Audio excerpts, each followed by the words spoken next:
Perkenalkan, nama saya Muhammad Hafiz Zahiruddin dengan NIM 121220154. Nama saya Frizky Friadi Ginting, NIM 12122020174. Nama saya Fani Melani Siregar, NIM 121220173. Perkenalkan, nama saya Della Leoni dengan NIM 121220155.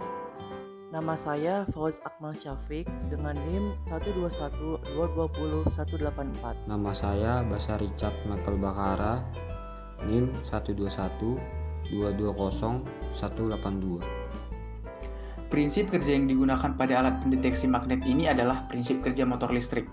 Motor listrik merupakan sebuah alat yang berguna untuk mengubah suatu energi listrik menjadi suatu energi mekanik, dan alat yang mempunyai fungsi yang sebaliknya, di mana berguna untuk mengubah suatu energi mekanik menjadi energi listrik atau biasa disebut dengan dinamo atau generator. Motor listrik ini bisa kita temukan di beberapa peralatan rumah tangga yang ada di sekitar kita. Misalnya saja mesin cuci, kipas angin, pompa air, blender, mixer, penyedot debu, dan hal lainnya. Nah, pada motor listrik ini, tenaga listrik akan diubah menjadi suatu tenaga mekanik. Perubahan tersebut dilakukan dengan cara mengubah tenaga listrik menjadi energi magnet atau yang disebut dengan elektromagnet. Gaya Lorentz. Gaya Lorentz adalah gaya yang timbul akibat adanya arus listrik dalam suatu medan magnet. Jadi, jika kita memiliki suatu benda konduktor yang berada di dalam medan magnet, kemudian kita aliri benda tersebut dengan arus listrik, maka akan timbul suatu gaya yang mampu menggerakkan benda tersebut. Nah, gaya ini disebut dengan gaya Lorentz. Dalam percobaan ini, rumus gaya Lorentz yang digunakan ada dua. Yang pertama, rumus gaya Lorentz dengan kawat berarus listrik, dengan rumus kuat medan magnet dikali kuat arus yang mengalir pada kawat dikali panjang kawat dikali sin theta. Yang kedua, rumus gaya Lorentz pada muatan bergerak di medan magnet, dengan rumus muatan listrik dikali kecepatan gerak dikali kuat medan magnet dikali sin theta. Alat dan bahan yang digunakan dalam percobaan ini, yang pertama ada baterai, gunting, kawat tembaga, magnet, selotip, dan peniti.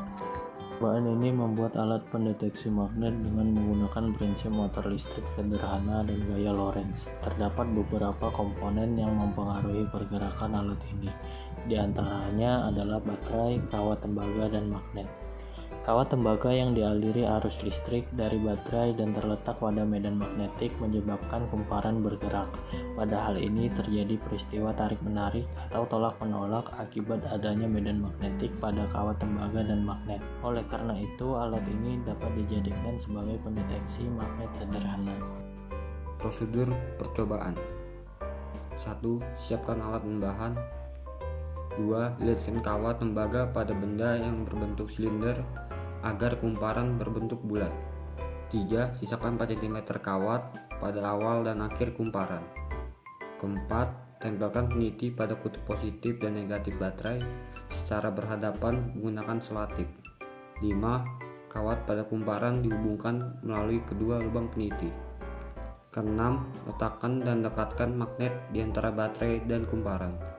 7. Kemudian perhatikan pergerakan kumparan. 8. Untuk variasi dua baterai, gunakan langkah yang sama dengan menggunakan dua baterai yang saling ditempelkan antara kutub negatif baterai 1 dan kutub positif baterai 2 atau sebaliknya.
Kelebihan dan kekurangan.